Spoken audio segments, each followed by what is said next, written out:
Happy Friday, everybody. God bless. I hope each and every one of you are in good spirits wherever you're at around this big, wide world of ours.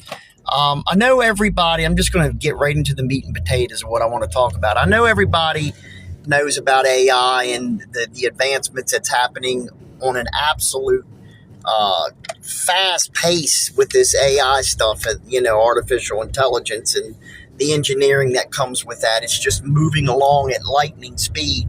But I want to talk about something called digital ID. Now, Britain introduced this last week.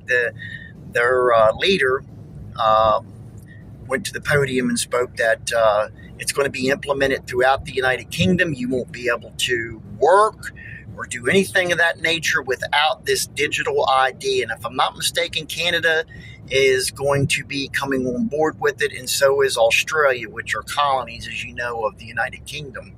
And there's rumblings of trying to implement that here in the United States of America. Now, why am I talking about this? Well, this is just the first step into what's eventually going to turn into the mark of the beast.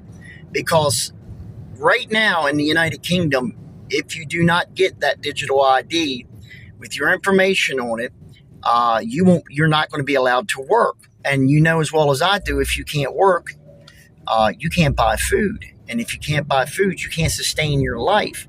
You can't make rent. You won't have a place to stay. And they're going to be eventually seeing a good program on this. They're going to be linking it to your bank accounts and things like that of that nature. And just imagine what the government can do at that point once they have your bank accounts. They can lock you out of your bank accounts if you don't do this, or you don't sign up for that, or you don't take this injection or that injection, just whatever it is that you go against the government for. Don't imagine that, or don't think that they won't somehow be able to turn off your access to your funds. This is the mark of the beast. It's just the beginning, and I believe it is right around the corner, folks.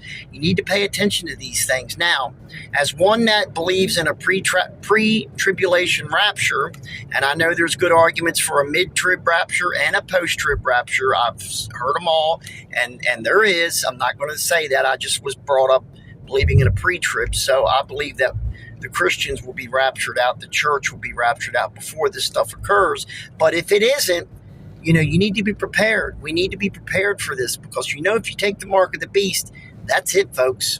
It's over. You are doomed for eternity in hell, and nothing is worth that.